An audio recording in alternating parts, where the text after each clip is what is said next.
Hello and welcome to another one of D's ADD videos. Today we're going to be discussing forces. What is a force? Well, a force is an interaction between two bodies or two objects, or it can be an interaction between a body and its environment. Literally, we can think of a force as a pushing force or a pulling force. And these are going to be vector quantities. What does it mean to be a vector? Just a quick refresher. That means it's going to have direction and it's going to have magnitude.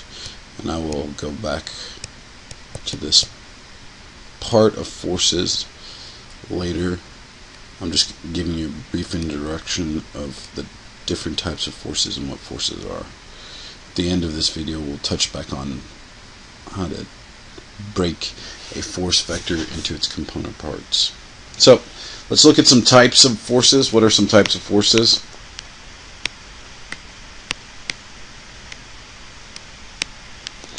Well, there's going to be a contact force.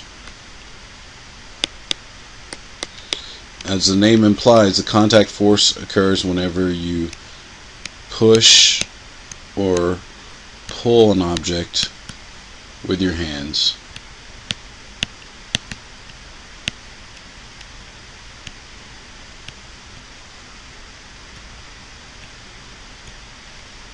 Okay.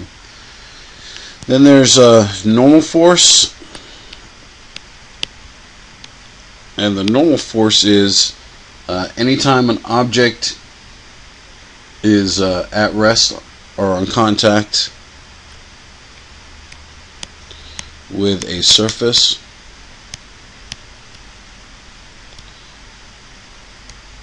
the surface will exert a normal force.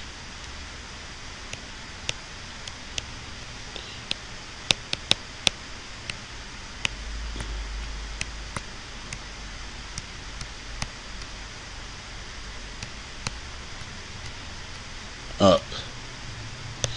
And the main thing here is that it's perpendicular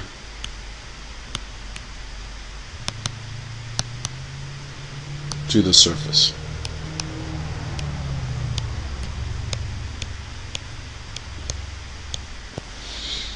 Alright, so if I had a box sitting on a table, the normal force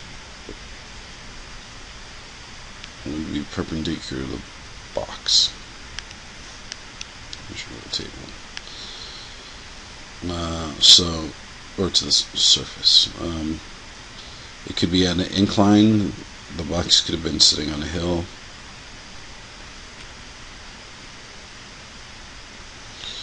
And then our normal force in that case would be like that. Alright?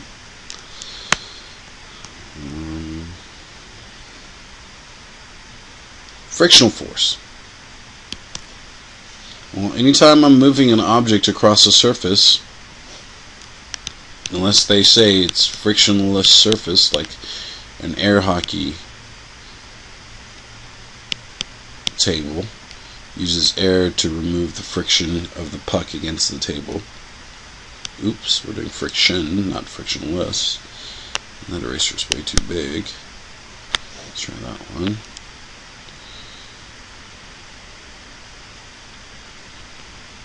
And the frictional forces are going to be forces that occur when an object is being pushed, sloppy,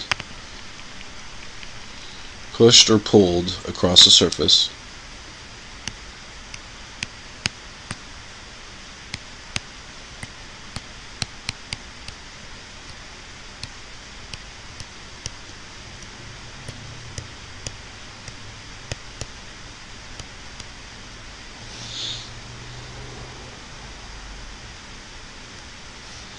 Two things about the frictional force. One, it always opposes the direction of motion.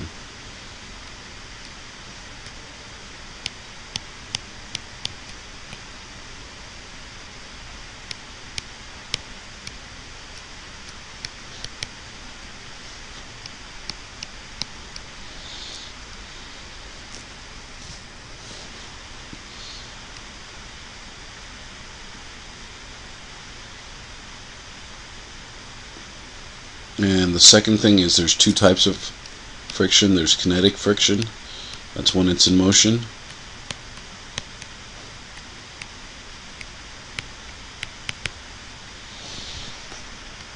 and there's static friction, and this is what you must overcome to start the object moving. So this is when it's still. This is what prevents stuff from just sliding off of surfaces. Alright, let's see. Then there's tension. I didn't draw you a little diagram. So basically, if we are, let's say, pushing this fridge that way, some force, then the frictional force would be opposing that motion. Alright? I know you love these very elaborate diagrams here. So tension force, tension occurs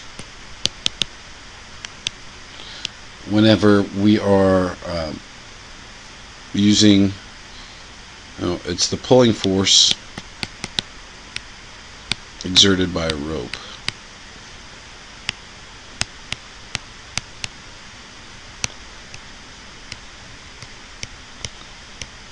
There will be a whole video dedicated to tension itself.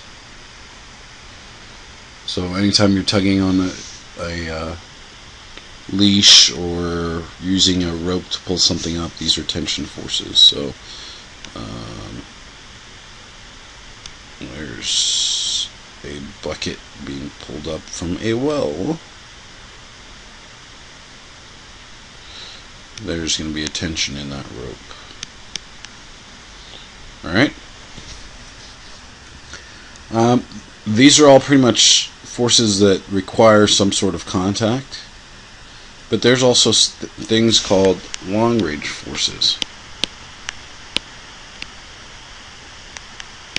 And long-range forces basically are forces that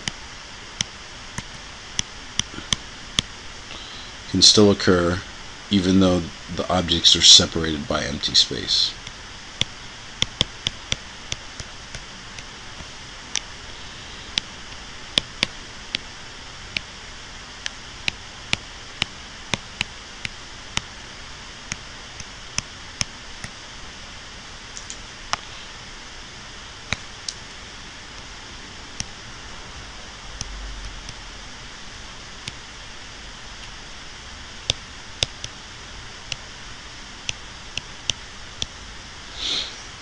So an example of that would be magnets, right? You don't have to have magnets touching each other before they start pulling each other together or forcing each other apart. Another example of this long-range force is a gravitational force.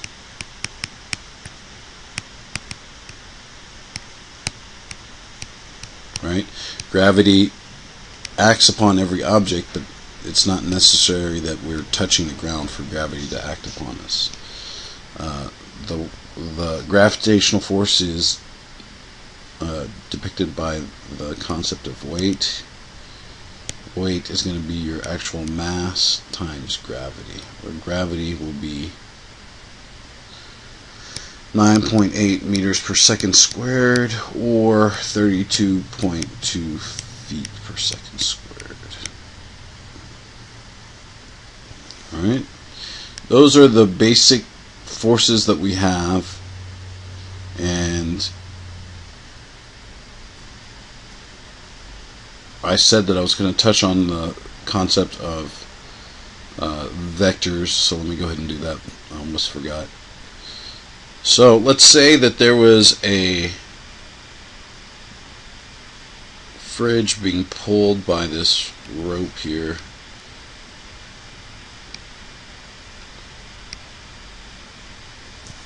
And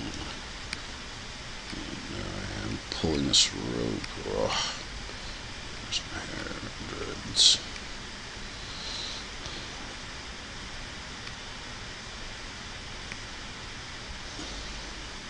Okay.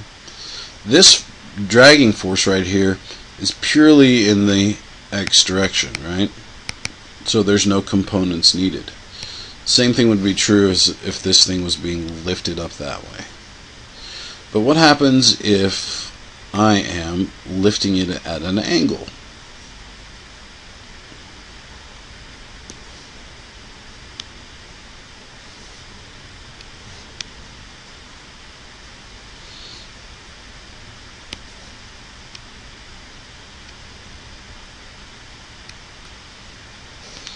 So, in this scenario,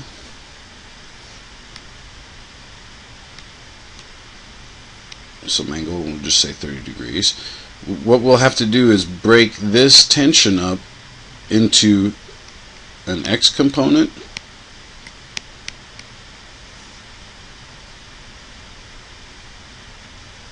and a Y component. Alright, well, how would we do that? Well, what we need to do is actually, that was a bad example. No, what I should have done is have that rope be at an angle, so I apologize. And since these are rough draft videos for right now, just to have something up, they're going to be PowerPoints pretty soon. I'm going to go ahead and just redraw it, and it can be in red, that's fine. Box is going to be in blue. Now the rope is going to be pulling at an angle. That's much better. That's what I was trying to do there. And let's say the angle is 30 degrees with the horizontal.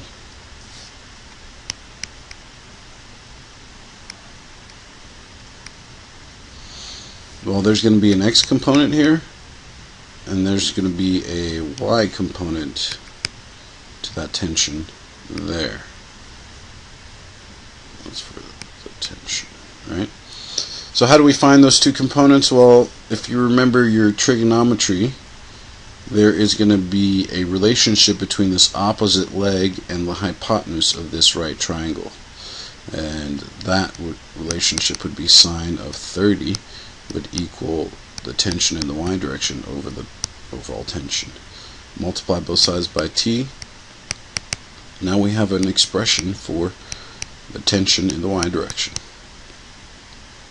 Same logic to get the X.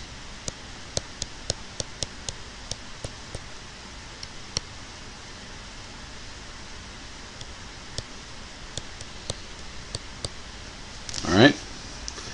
Also, don't forget that these forces being vectors, you can do superposition, meaning that if you have multiple forces in multiple directions, find the components like I just illustrated.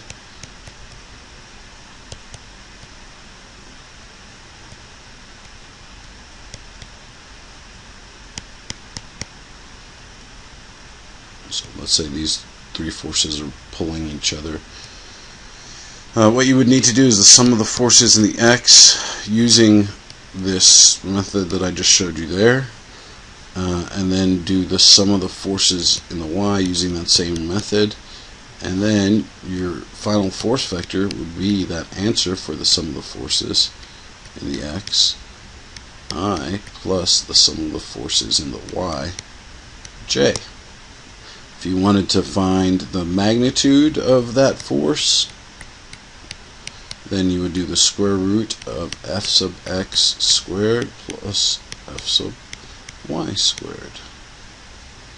And if you want the angle, tan theta will equal f sub y over f sub x.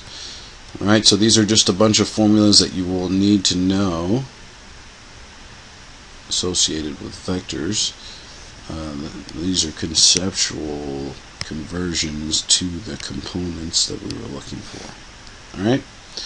Make sure you check out the example video that'll further clarify all of this material up. And practice, practice, practice. These problems can get difficult if you don't practice them enough. Thank you, and have a nice day.